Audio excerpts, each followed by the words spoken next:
Good morning everyone, my name is Paul. I work for a company called Micrographics, an Autodesk reseller in Cape Town, South Africa. Today I'd like to discuss a Revit profile family with you, specifically a chamfer family that I wanted to parameterize and failed to do, and then later on figured out how to do. So with no further ado, let's get into it. So we're going to create a new family with the metric profile family template. So basically I want to create a chamfer family of about 150 by 150 for the profile, and then I want to be able to increase that, say, to 200 by 200. Now usually we would use reference planes and reference lines to achieve this, possibly an angular rotation, and in extreme cases where we go past 90, some solid extrusions. So you'll see no solid extrusions. This was interesting to me. I didn't know there's no solid extrusions or rotation or revolves or anything on the ribbon menu over here, and there's also no reference lines. So there's no rotational component over here that I can use. All right. So I thought, okay, let's try and get it done this way. Let's start with the reference planes. I'm going to offset that by, well, 150 is what I was looking for. There's one to the top and one to the right. And now I want to have somewhere the line that will go from the origin to the intersection of those two reference planes. Now, unfortunately, I can't use these reference planes because the line itself doesn't follow. It doesn't matter if you use the align and lock or the dimensioning with a zero, it just simply doesn't work. Thankfully, the origin is stationary, so we can at least position this line with respect to the origin using some dimensions. We can dimension from the origin reference plane and the vertical origin reference plane like that. Selecting the line, we can then set them to 0. And after we've set them to 0, we can then lock them in place. So what is the result of that? Basically, the origin now acts as a point around which this line can rotate. The next thing we'd like to do is to include the angle, so we can control the angle and we can control the length. If we can control the angle and we can control the length, then we can determine the position of the end point of the line accurately using trigonometric functions and pinpoint it onto the intersection over there through a basic trigonometric relationship. So here we go. There we've got our dimension. Let's put in the rotation. So under the angular rotation, we can rotate between the horizontal and the angle, and we'll map that onto a parameter which we'll just quickly name. I'm going to name it MFX for Micrographics, and I'll put that angle, MFX angle, and that will suffice as a type parameter. There we have that parameterized. The next thing is the length of the line. There we also want to have a parameter, and that we can again map onto a parameter. I'm going to call that MFX length. Okay. So let's see how this line behaves now. If we click on the angle and we increase that to 45, the line rotates. If we extend the length, say to 400, the line lengthens. All right. Then we need some trigonometric identities. I'll call this MFXY.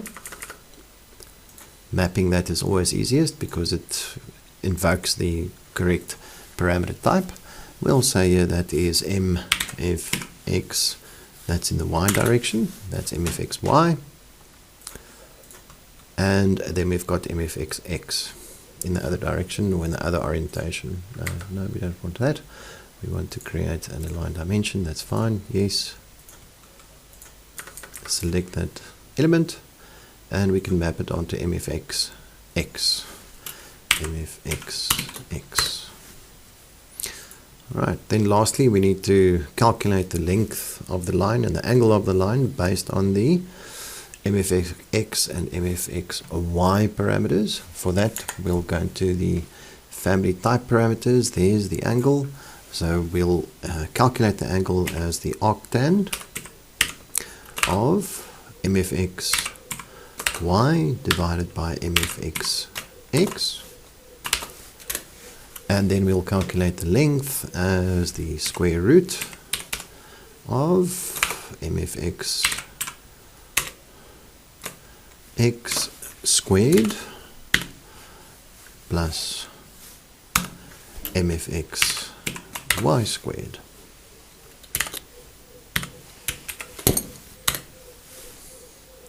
And we'll leave it like that and see what it looks like. Now we'll see that the end point of the line is pinpointed to that end point. And if we flex this family, we change that say to 270, there we can see how the relations, the trigonometric relations now control that line. We want to create some types for this, so we can say a new type. I'll make that the 150 by 150 millimeters and set the x and the y values equal to 150. And again, that behaves nicely. Next, I'm going to add in the line for the horizontal. I'm going to use the snap intersect SI shortcut to snap onto the intersect of the two reference planes. And again, in the on each and every intersect over there, I want to select the intersect of the two reference planes.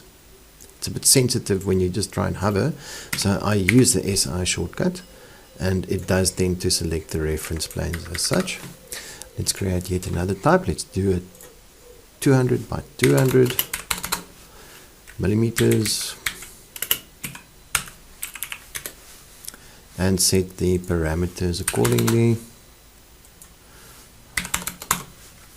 So okay, and there we can see it's behaving. Let's try something that's asymmetric. If we go 300, does it still adjust?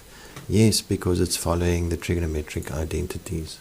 So there's our 200 by 200, our 150 by 150, and that is now behaving just as if we had modeled it in some other family template where the lines will automatically follow the reference planes. Just note that there's no relationship between the end point of the line and the reference planes. There were no dimensions that are referencing these reference planes. There's no alignments. It's simply being maintained by virtue of the trigonometric identities. Well, I hope this helped you understand the parametric properties of the profile family. Unfortunately, it's not exactly as one would like it to be. I think most people would simply draw up each profile as its own size and then use them as different sizes. But if you want to have them act parametrically, I suggest that you start off by defining some trigonometric identities for critical points within the family, and that they will behave accordingly after that. Until next time, enjoy Revit.